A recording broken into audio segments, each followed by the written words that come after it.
what would it mean to you to not only win, but win with this team in particular? I think a lot of people know, but I haven't won an international tournament. I've come close to winning international tournaments. I've obviously qualified for a lot of them, but I haven't won.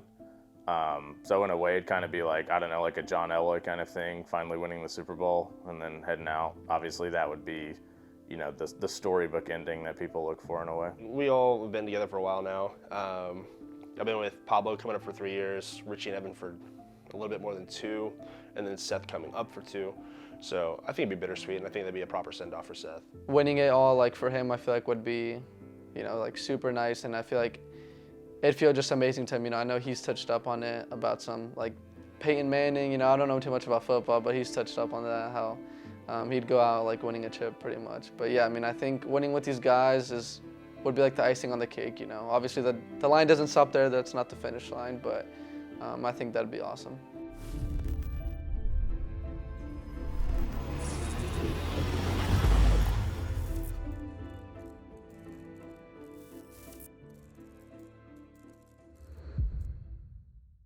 I think we have a pretty strong group. Sandbox have made it to the top 8 of Major in Sweden. They were also an attendee of Invite. G2 made it to the top 8 of the last major. FaZe, obviously, I think are probably the favorites to win this tournament. So I think this is going to be a good test for us to see if, you know, the Invite Soniqs are what we are, or if it's going to be some group struggles again for us. I don't know. It's kind of weird because this is like the first major I ever played in where like NA is coming into it as like the best region, and then obviously we're like the second best team in the best region right now. I mean, I feel like nowadays the groups, any group that you get is essentially like just as hard as the next one. Obviously there's other teams from other regions, the top teams that are better than other ones, but at the same time, I mean, like every team that you get in your group at this day and age or at this state of the game, and every group and every team is going to be just as hard. We shit on them when we scrim them. So what I'm hoping here is, without actually getting to play us and like see what we're doing, that it'll keep giving us the unknown advantage that I think we probably would have had against them before if we didn't scrim them. So with that being said, we know they play a lot of the maps that we don't like to play. So looking at what they've been doing so far this I don't really care who I face. I know, like, it seems like the socials are making a big deal about me playing Elmo, but truthfully, I don't care. I don't hate Alamo. He's a funny guy, but that guy just runs his mouth. So obviously G2 for Seth reasons of my own. I'll turn the Brazilian Mafia on me. I feel like it's fun having those kind of games in your group because, you know, it's just something else to look forward to, you know. It's not just like another team you're playing, but it's like the game has more meaning behind it, you know. Like obviously Twitter after that's going to be a riot whether we win or lose. I mean, hopefully we win, but I mean, games like that are always a lot more fun to play than just, you know, like any other team that you get in your group. These guys probably don't know what the fuck is going on. They're like, why are we playing theme park? Like, how did we get here?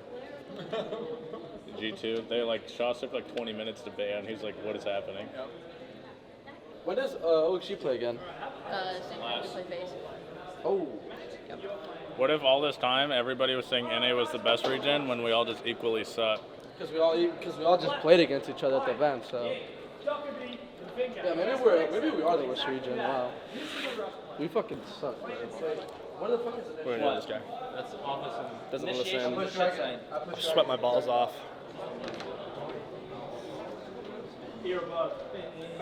I'm 100% cutting up a jersey tomorrow. Gonna have fucking holes here, no sleeves. It's like I'm going to a fucking workout. Yeah, you know it's nice having an AC. That's what I tell people in ranked now. I just tell them you don't have an AC. It's starting to like drip. Like, get in close to this. It is dripping down my eyebrows. On your pants, watch. It is dripping. If I shake, like it just flew off. We have got arguably my most favourite game of the group stage coming up, Tim. Soniqs versus G2. There is so much fuel, so much beef that you can put on this fire that we can have a whole barbecue. Not that you want one in this weather, but you could if you really wanted to. I can't wait. Citizen, interestingly, downstairs on the Twitch, looking directly towards site, but it's ultimately going to be Grixer who picks up the first. He's going to find Doki on the entry, and we're going to have Virtue taken down as well. This top floor clearance is not going well for G2 right now. That is not like Citizen to missing shots like that. They've been absolutely decimated by Kansan. I always talk about it. The last 30 seconds, the clock starts to build in the defender's favor. Grixer bringing down Prano, leaving just Virtue and Doki to pull this off, but it can't be done. Rexon, big couple of kills there inside the side itself, and Virtue won't be able to bring this one back by himself with 10 seconds on the clock.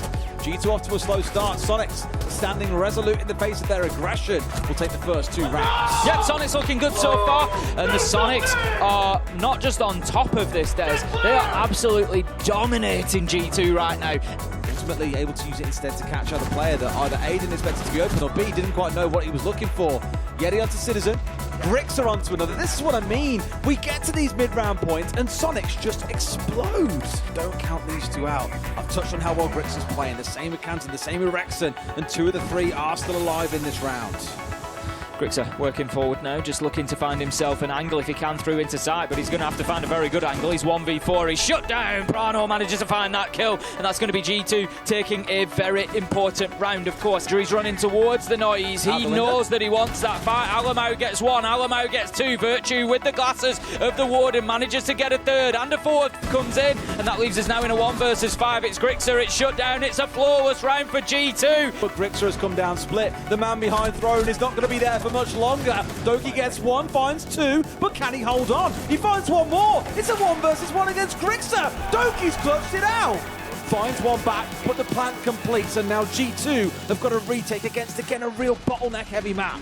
Really difficult for them to do anything about that diffuser going down. Citizen, he's trying to get on the flank. He's going to have to do something special here, and counters. Grixer closes him down, and it's going to be the Soniqs that have the opportunity to take all 3 points. They get themselves onto 6-5. Soniqs need to get moving, need to get themselves inside the site. Alamau, he goes big for G2 when they need him. He gets a second onto Grixer with a headshot. Citizen, it's 4 versus 1. G2 have held on, Des. There's 7 seconds left to go. It's all up to Supr. It's a 1 versus 4. He finds the first. Can he find the second? No. Des, we're going to overtime. I've been waiting to hear those words all day, Tim.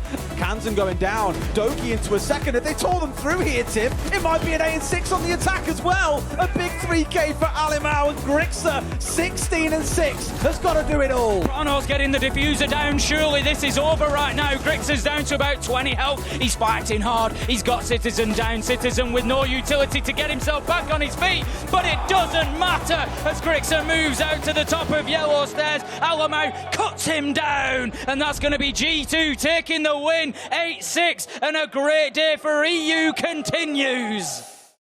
I don't think there's a particular moment. I think if you're not playing well, you're just not playing well, whether it's, you know, not hitting shots you usually hit, not having the same chemistry or the same teamwork you normally have, or maybe it's nerves, whatever it may be. Obviously, we started the tournament off blowing a 5-1 lead against a team that I guess was motivated to try to beat us. I'm not really sure, but that, you know, blowing a 5-1 lead to start your tournament is never the optimal way to begin, and I think obviously that kind of was a sign of just how the tournament was going to go for us. So starting to look in towards split where there should be a ton of utility waiting for him. Won't impede it too much. Cameraman finding a kill on direction straight away. The Supr to get the trade back on the other side. Soul's bringing down Kansan. They've got to make a move though as Astro frags out here. 2 and 3 kills coming through. Finds 1 more, makes it almost a triple. Grixer gets 1 back, but there is no time. Gonna try and stick this plant, but Soul's a bullet. Should be able to get this one closed out. Don't even turn around. In fact, he comes off the plant, Tim. Could have got away with that for a brief second, I thought. Rexon and Supr together have made this nigh impossible for Envy Taylor. He is gonna have to ace as the plant is going down. One of the most experienced and oldest players at the tournament, with the game resting on his shoulders. A chance now to get their first point of the tournament, and he sees the feed. It's a 1v1. Can he ace up? What is that from Envy Taylor? The 1v3 ace. It's a drop, but the nade flushes Grixer off of his position. Rexon gets gunned down from multiple angles. Suddenly the LMG now in Citizen's hand is good enough to tear through 2, make that 3. A 4th as well. Citizen looking for them all. Won't get it because Yeti inside a freezer cools them all off. And suddenly it's Yeti streaking on his own with information. Virtue and Brano standing still. Yeti almost a quad kill with the secure. But it's no ace for either team. Yeti comes so close. G2 moves to match point. Playing Grixer is all that's left. An ace clutch to keep Soniqs in this fight with a chance at a win here against Sandbox. A chance at sending G2 forward. They seem to have a rough idea where he is. That's turning into a solid idea. That's turning into a flawless Sandbox. The dream stays alive. South side of Zera's getting a bit of the stretch here onto that loose player. There's a bit of break. There's also one around the bottom of square as well. Maybe thinking about rotating, maybe thinking about striking early. It's Kansan. And there's the hold. There's the catch. Kansan's out of there, cameraman.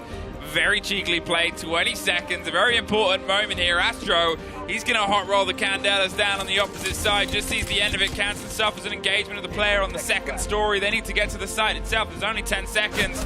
There is Supr getting one more on the stock player. Soniqs are moments away from their first win! There's no way. Bro, listen, we scrolled and we won. We got this strategy. We're actually Mirage. We're actually Mirage. We're fucking Mirage, dude. Let's go. Oh. Hey, Seth, I told you going out on a bang. Woo! So what I think went wrong in Berlin was I feel like we had a lot of pressure on ourselves because this is Seth's last event. And obviously, you know, he wanted to, we wanted to make it to playoffs, see fans, and go out with a bang for pretty much his farewell, like, you know.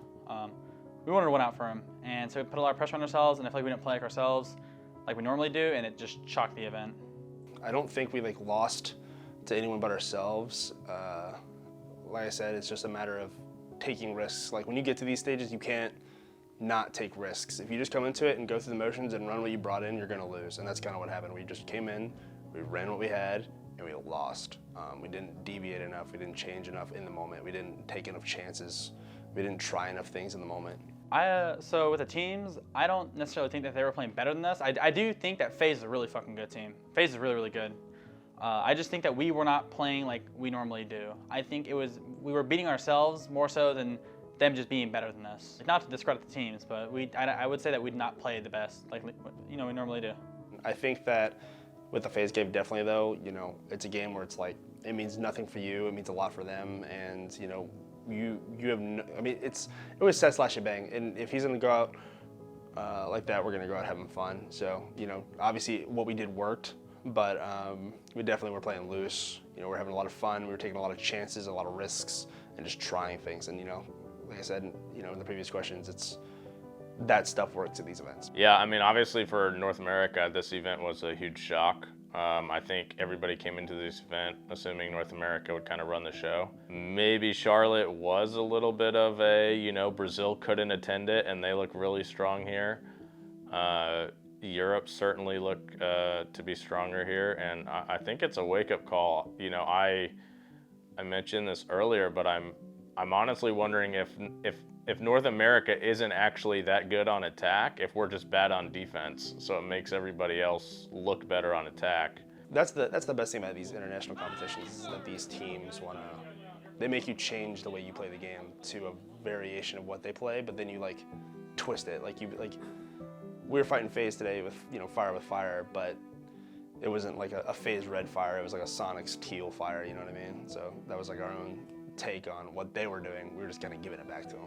It feels like after every major, there's like a different play style, different, you know, meta that gets brought. So, I mean, I'm curious to see what happens after this major, because I definitely do think that it'll affect stage 3 and like the place on the meta. So, yeah, I mean, I'm always looking forward to that, and you know, I can't wait. I'm passionate about esports, but I've never seen esports really from a fan perspective. I've always kind of just seen it black and white. Even with our team now, even with the teams in the past, I've always seen it as what's realistic, what do the numbers say, what makes sense, is it worth it kind of thing. As general manager, my vision is to build as many championship teams as we can while still having a friendly, welcoming environment that the players feel comfortable in, and offering in any way we can players the ability to become the best, not only player but person that they can.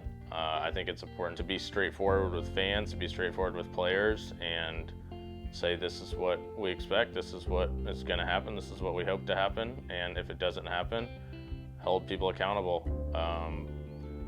I'm kind of a no bullshit person, so I expect that we'll have good teams and we'll have good players and our fans will have a good time rooting for us.